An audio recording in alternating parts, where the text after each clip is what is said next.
ഈയിടെ പാലക്കാട് നടന്ന ഒരു സ്കൂളിൽ +1 വിദ്യാർത്ഥിയുടെ ഫോൺ ഒരു അധ്യാപകൻ പിടിച്ചെടുക്കുകയും അധ്യാപകനെതിരെ കൊലവിളി നടത്തുകയും ചെയ്ത ഒരു വീഡിയോ പ്രചരിപ്പിക്കുകയുണ്ടായി. ഇതിൽ കുറച്ചാളുകൾ വിദ്യാർത്ഥികളുടെ ഭാഗത്തും കുറച്ചാളുകൾ അധ്യാപകൻ്റെ ഭാഗത്തും നിൽക്കുന്ന അവസ്ഥ ഉണ്ടായി. യഥാർത്ഥത്തിൽ ഇങ്ങനെ കുട്ടികൾ തെറ്റ് ചെയ്തു കഴിഞ്ഞാൽ അത് തിരുത്തേണ്ടത് അധ്യാപകൻ തന്നെയാണ്. പക്ഷേ ഇതുപോലെ വീഡിയോ പിടിച്ച് അത് സമൂഹ മാധ്യമങ്ങളിലൂടെ പ്രചരിപ്പിക്കാൻ പാടില്ലായിരുന്നു. കാരണം +1 വിദ്യാർത്ഥി എന്ന് പറഞ്ഞാൽ ഒരു 17 വയസ്സ് മാക്സിമം, 17 അല്ലെങ്കിൽ 18 കഴിഞ്ഞുണ്ടാവില്ല. അപ്പോൾ ഇത് അധ്യാപകന് അറിയില്ലായിരിക്കാം. ചിലപ്പോൾ ഒരു പക്ഷേ ഹാരാസ്മെൻ്റ് എന്നുള്ള നിലയ്ക്ക് ഈ പോക്സോ കേസിൽ വരെ വരാനായിട്ട് സാധ്യതയുള്ള ഒരു സംഭവമാണിത്. അപ്പോൾ ഈ അധ്യാപകർ ഇതുപോലെ വീഡിയോ എടുത്ത് പ്രചരിപ്പിക്കാതിരിക്കുക. ഈ കുട്ടിക്ക് ഇനി പ്രചരിപ്പിക്കുക വഴി കേരളത്തിലുള്ള എല്ലാവരും ഇത് ഏതാ കുട്ടി എന്നുള്ളത് കണ്ടിട്ടുണ്ട്.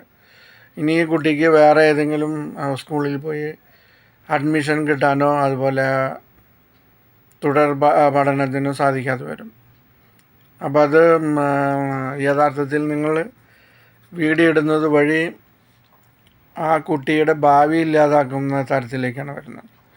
അതേസമയം നിങ്ങൾ അങ്ങനെ ഒരു സംഭവം കണ്ടു കഴിഞ്ഞാൽ അവരുടെ ആ കുട്ടിയുടെ മാതാപിതാക്കളെ വിളിപ്പിച്ച് കുട്ടിയുടെ പ്രശ്നങ്ങൾ ഇങ്ങനെ സംഭവം പറയുകയും പിന്നീട് അവരിൽ നിന്ന് വന്നാൽ മാത്രം ആ കുട്ടീനെ അവിടുന്ന് പുറത്താക്കുകയും ചെയ്യേണ്ടതാണ്. അല്ലാതെ സമൂഹ മാധ്യമങ്ങളിൽ ഇതുപോലെ വീഡിയോ പ്രചരിപ്പിക്കുന്നത് തെറ്റായ ഒരു പ്രവണതയാണ്. അങ്ങനെ ഒരിക്കലും ഒരു അധ്യാപകർ ചെയ്യാനായിട്ട് പാടില്ല.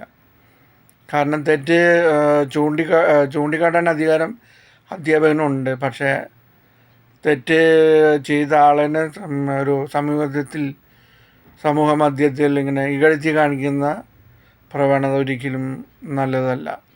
അപ്പോൾ ഒന്നുകൂടി ചിന്തിക്കുക. ഇങ്ങനെ സമൂഹ മാധ്യമത്തിലൂടെ ഇത്തരം പ്രവർത്തികൾ അധ്യാപകർ ചെയ്യാതിരിക്കുക. അത് പിന്നീട് നിങ്ങൾക്ക് ദുഃഖിക്കേണ്ടി വരും. ആ കുട്ടിക്ക് ഇനി എന്തെങ്കിലും തുടർന്ന് നിങ്ങളുടെ സ്കൂളിൽ നിന്ന് അത് വിട്ടു, അവിടെ നിന്ന് പുറത്താക്കി, പിന്നെ വേറെ സ്കൂളിൽ പോയി അഡ്മിഷൻ മേടിക്കാനോ ഒന്നും സാധിക്കാത്ത അവസ്ഥ വരും. ഇത് നിങ്ങൾക്ക് പിന്നീട് ദുഃഖിക്കേണ്ടിയിട്ട് വരും. അപ്പോൾ ഒന്നുകൂടി ആലോചിക്കുക.